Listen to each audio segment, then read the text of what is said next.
Welcome to our episode today. Today, I'm talking to Karen Phipps, and she is a financial advisor. So we're talking about how money works and how families can get money to work for them. So Karen, first of all, welcome and thank you for joining us. Thank you for having me. I'm glad to be here with you, Emma Lou. All right, and I would like to hear how you became a financial advisor. Well, I would love to tell you the story. I did not get into this early on. Jane Landsberger, we met up in 2016 because my home that I'm in now with my special needs daughter was going to be a group home. And her son came in, was going to live here. And then tragically, one of the staff abused my daughter and we had to shut everything down and we had to move in here. But Jane and I kept that friendship going. And, it's just a God thing. I always say God opens doors where you're supposed to be at. So through that, Jane noticed our need because we are very financially illiterate. We were in this household. And we just learned how to rob Peter to pay Paul in that sense, week to week. And with Jane, she just kept little by little showing me ways, talking about how money works. It took her about 2 years. And then finally, I was like, okay, I think I'm ready to try that.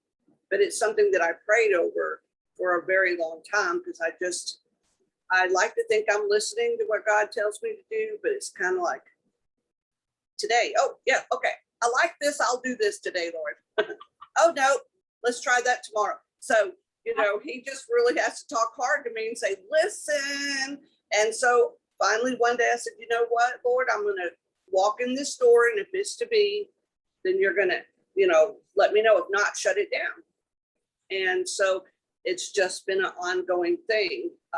What I love about how money works is the fact that I'm taking this with Jane and we have another friend and we're turning this how money works into how money works for special needs families. I just wanted to point out very quickly, the research shows that it's expensive to raise a child in the best of circumstances, but the estimate is it costs 4 times more to raise a child with special needs. You have additional medical costs, and quite often you need therapy, special schools.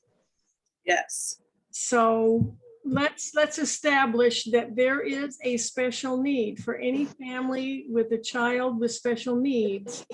Be aware that yes, you have a challenge. Yes, and we went through that for us, and what we want to share is the steps that most families should take once there's a diagnosis all the way up to adulthood and where they should be at. Because I talk to a lot of people now who have children my age, and my daughter is the youngest and she's about to be 27, going on 4. So she is always going to need care. And it was like you just felt like you were in this cyclone going down because you're holding on, trying to find the right therapies, the right doctors. People just want to give you medicine. Here, take this pill. And then, I had a very, very volatile child who had a lot of behaviors. And thank God, through a lot of research and getting where I need to be now, she's much less volatile because she was on so many medicines. So I want to teach people how to go instead of digging.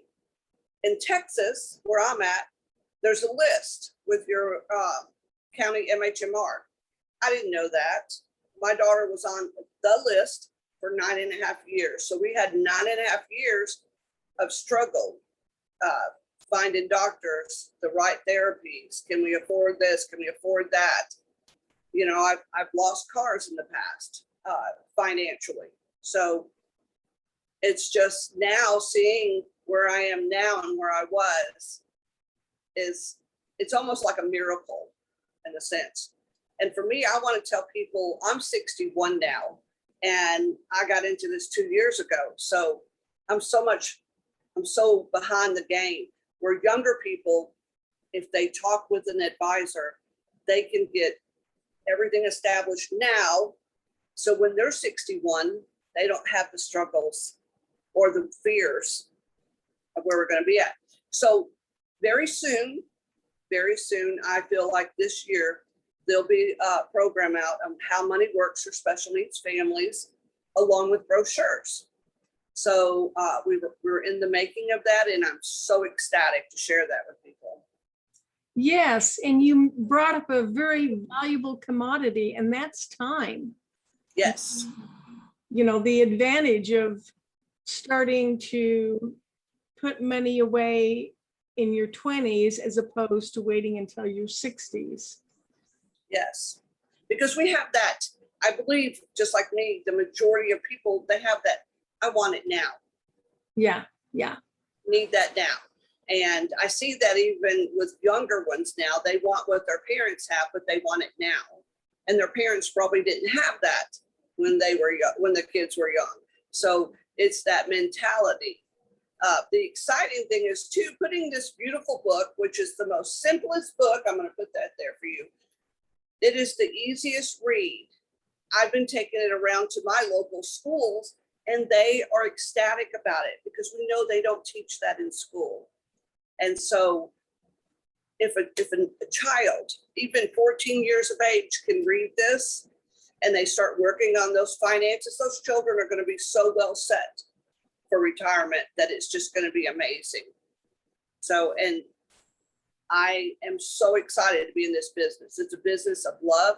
I've never been in a group that has been so helpful with each other. I love this team. I love what it stands for. And I always have to speak on this because years ago, God gave me the scripture, and it's been my theme song ever since. And it's Philippians 4:13. And it's, I can do all things through Christ. I can do everything only through him. And that's what guides us every day. So I love that because this group, I can trust that when they tell me something, it's for my betterment, not for someone else's. Because Jane did. When I first met Jane and we talked about finances, and she went over our finances, which when you have to sit down and go over your finances with people, and especially if you're illiterate, like it's very, you feel very demeaned, you feel bad about yourself. You don't really want to tell them because it's like, oh, but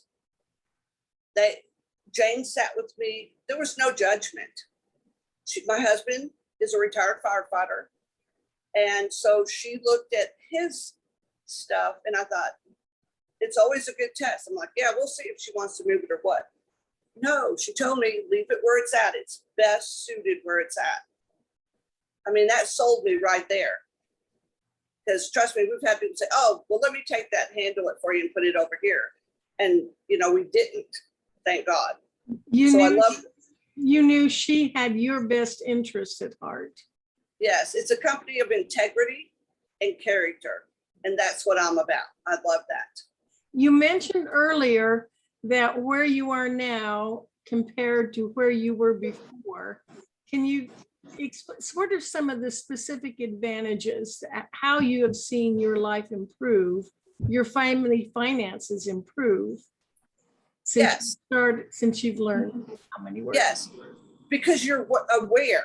The one thing about reading this book, about the 5 elements, the 7 steps, you become more aware about, it's like an awakening to your money.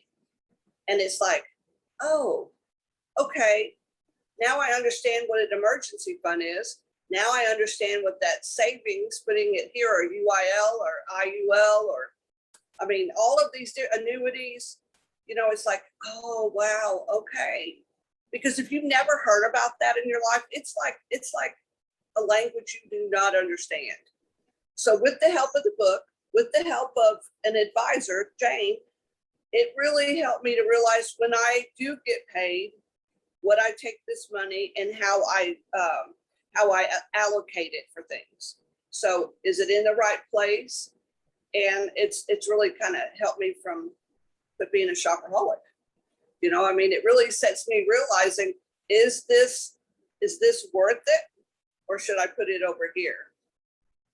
And I will tell you another thing that's awakening is when as we age, our parents age. And when we see, like for us, my in-laws right now, I would not have been as prepared to help them. They've had a very big struggle right now going on. Through my education with how money works, I've been able to direct them and help them in their navigation. And that's empowering.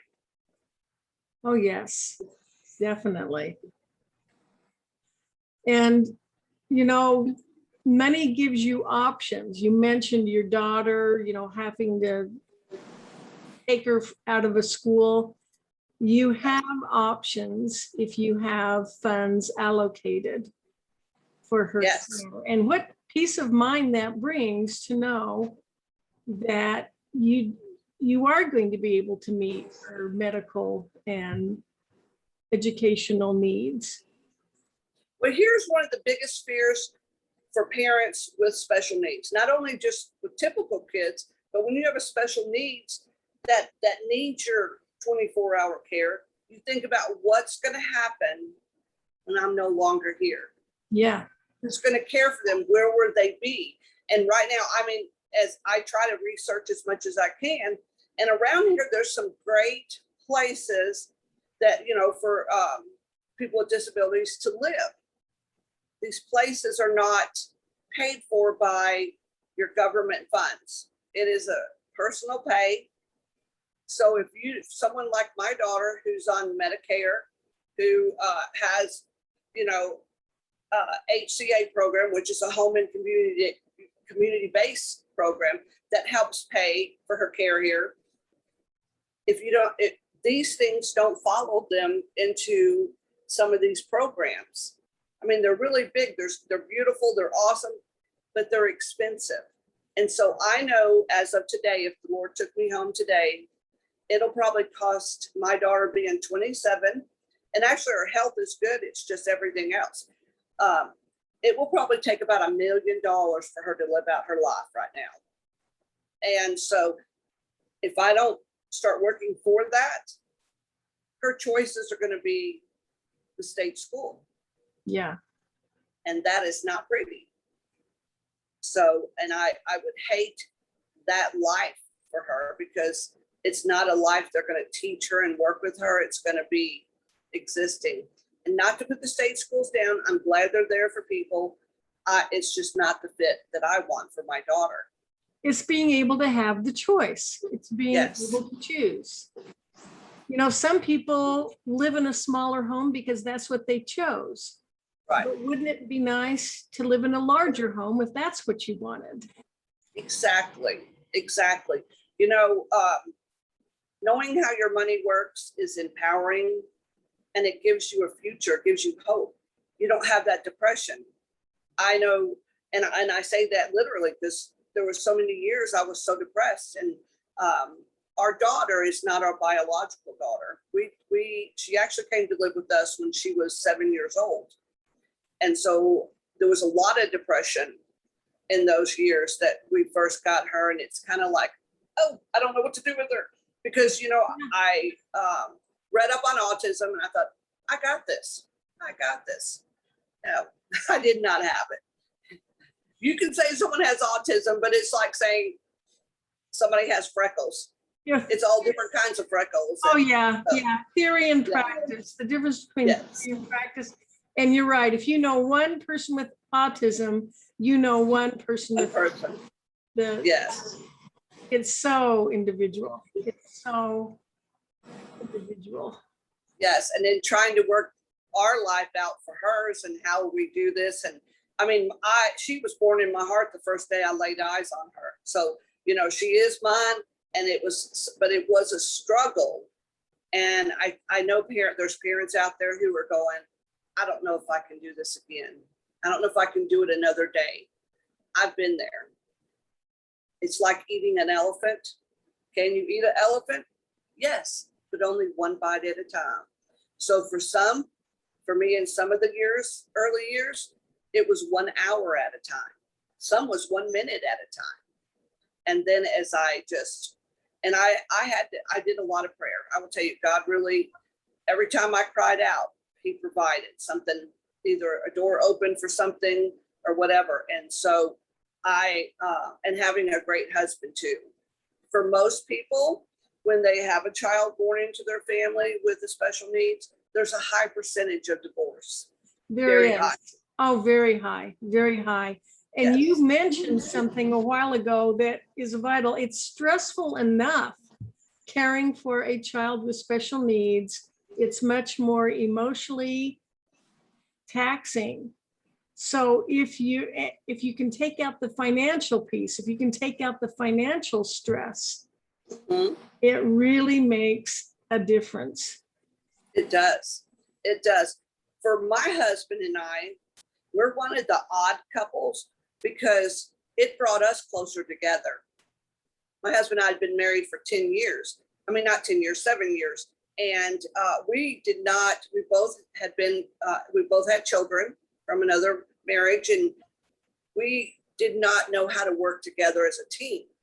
We were arguing all the time. And then this little girl comes in, and now we have to learn to be a team. It wasn't easy. We've had just a lot of working on as a team, that tag team. And as time has gone on and learning this, once again, there takes that struggle off. Finances is such a huge thing with people because, are we going to keep our car today? Are they going to turn the lights off today? Yeah. I don't have this, I don't have that. And so when you get that financial plan going and sit and make a budget, when Jane finally did that with us and we saw it and we tried to live it, wow, so much easier. Yeah, you don't pull your hair out as much. So you have all of this experience, the wisdom you've learned along the way that you have to offer for parents who have a child with special needs. You can help them in so many areas. And then you have that book, that How Money Works book, that as you don't just open some of the pages so they can see. Yes. It's not heavy reading. It is. Yes, it is. Very direct. A lot of times, like there are lots of pictures, illustrations. Sometimes we think of financial education as being a lot of technical terms and numbers. Right. This makes it fun. And Yes. I think your personality resonates with fun, right? Yes. Safe to say? So I take all of my life situations, losing my vehicles. I always call it, I don't have any skeletons in my closet because I took the door off. Yes, I've lost cars in the past. I've,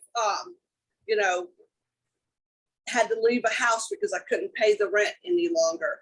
Job changes, all of that. And you know what?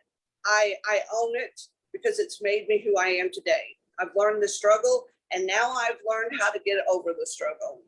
And that's why I want to help other people. Yeah. I love it. I love it. Karen, you are a valuable resource for parents. How do they contact you? Yes, they may contact me at Karen.Phipps at wealthwave.com. And that is KAREN.PHIPPS at wealthwave.com.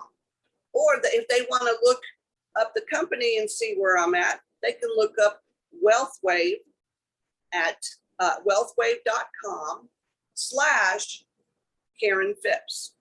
And they can look at our webpage. And then my phone number. Do I give out my phone number? Is that okay? That is entirely up to you. Yes, I may not always answer, but I tell people to leave a message. But my phone number is 940-368-9120. I'm on a lot of different I just lost the word. See, this Parents is with why I children make with it special fun. needs. Uh-huh. Thank you. Yeah, I call it squirrel syndrome. They've never made it official, but yes, I have squirrel syndrome. But anyway, I'm on those, and I hear and I see a lot of people's needs. I actually have a lady I'm going to research today who is needing some equipment, and the government won't help her with it because her van is over 5 years old. I Oh. find that absolutely ridiculous, because if you put accessories on a van, they could be changed to another van. So I don't understand, but it's just, so this lady's desperate. That's what my goal is today. Mhm. Build a relationship where they know that you're there to help. They have the trust. Then they will open up with their finances to you and hopefully let you help them there. So you sound like a real problem solver too. I don't always get to solve all the problems, but I understand the pain, and I will work hard to try to find those resources. Oh, wonderful, wonderful. Karen, thank you so much. You are so For welcome. Thank you for having me. sharing your words of wisdom, and you have a great day. I will. Thank you so much. Bye-bye.